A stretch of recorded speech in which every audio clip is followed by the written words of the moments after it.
Bonjour à toutes, bienvenue dans un nouvel épisode du podcast Pause Libre, le rendez-vous où on parle de temps, de vie de famille et où on décortique ensemble des astuces pour alléger cette charge mentale qui pèse parfois un peu trop lourd. Ce podcast, c'est ton espace pour prendre du recul, trouver l'inspiration et surtout décider de ta vie, de ton temps. Je suis Ludivine Cadeau, ta coach de vie dédiée à la gestion du temps et je vis en Bretagne. Je suis mariée, maman d'une préado de 11 ans et on partage notre quotidien avec ma belle-mère dans un joli petit bout du Morbihan.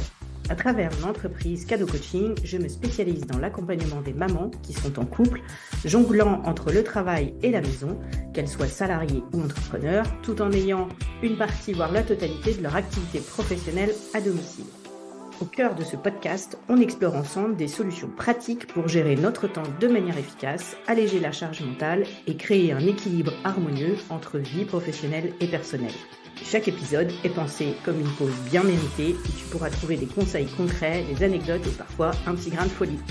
Alors installe-toi confortablement, prends ton café ou ton thé, c'est le moment de se faire du bien, de prendre une pause libre, une pause en toute liberté. C'est parti! Aujourd'hui, je vais parler d'un sujet qui touche quasiment tout le monde, la peur du jugement. Dans notre quête pour équilibrer nos vies entre la gestion du foyer, notre carrière et notre propre bien-être, cette peur peut devenir un vrai fardeau.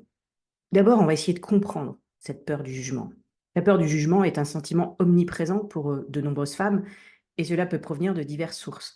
En tant que mère, épouse, entrepreneur ou travailleuse à domicile, on se sent souvent scruté et évalué par notre entourage, nos amis, notre famille, la société et nous-mêmes.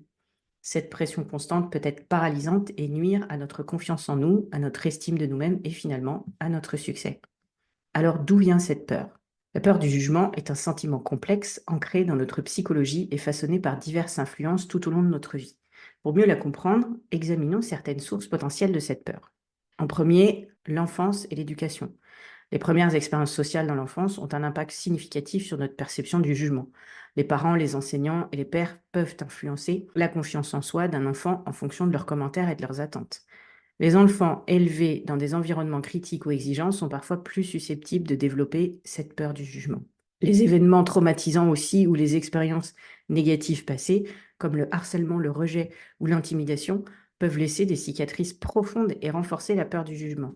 Ces expériences peuvent engendrer une méfiance envers les autres et une vraie anxiété sociale. Moi, je pense surtout à l'époque dans laquelle on vit. Parce que vivre dans une culture où le jugement est omniprésent, où les médias amplifient les critiques, où l'opinion publique est constamment discutée, ça peut également renforcer cette peur. La société impose des normes et des attentes spécifiques en matière de comportement, d'apparence et de succès. C'est donc tout à fait normal de craindre d'être jugé si on ne correspond pas à ces normes. Les médias et les réseaux sociaux contribuent également à créer des pressions pour la conformité et la perfection. La tendance à se comparer constamment à autrui, en particulier à travers les médias sociaux, peut alimenter cette peur du jugement. Les images idéalisées que l'on voit en ligne peuvent nous faire sentir que nous ne sommes pas à la hauteur. Et parfois, c'est nous-mêmes qui auto-alimentons cette peur du jugement avec un énergumène bien connu, le perfectionnisme. Ce désir constant d'être irréprochable peut intensifier la peur du jugement. Les perfectionnistes craignent souvent de ne pas être à la hauteur des attentes, ce qui les rend vulnérables au jugement des autres. Aussi parce que le perfectionniste a une copine bien connue, l'autocritique. Les personnes qui ont une voix intérieure très critique sont plus enclines à craindre le jugement des autres. Elles anticipent souvent le pire et craignent que les autres voient les mêmes défauts qu'elles se reprochent. Pour comprendre les origines et surmonter cette peur du jugement, la première étape, c'est de comprendre d'où elle vient. On vient d'en parler. Une fois que vous avez identifié les racines de cette peur dans votre propre vie, vous pouvez commencer à travailler sur des stratégies pour la gérer. Il est important de se rappeler que la peur du jugement est une émotion commune et que personne n'est à l'abri. En développant des compétences en matière de gestion émotionnelle, de confiance en soi et en pratiquant l'autocompassion, vous pouvez progressivement réduire son impact sur votre vie. Ce qui veut dire qu'elle sera toujours là, mais elle ne vous paralysera plus. N'oubliez pas que vous avez la capacité de changer votre relation avec la peur du jugement et vivre une vie plus authentique et épanouissante. Le chemin vers la confiance en soi et l'acceptation de soi commence par la compréhension de ses origines et l'engagement à travailler sur soi-même pour les surmonter. La peur du jugement peut avoir des répercussions dévastatrices sur notre vie quotidienne. Elle peut nous empêcher de prendre des décisions audacieuses, de poursuivre nos rêves et de vivre une vie authentique. Elle peut nous faire craindre de sortir de notre zone de confort, d'exprimer nos opinions ou de montrer qui nous sommes réellement.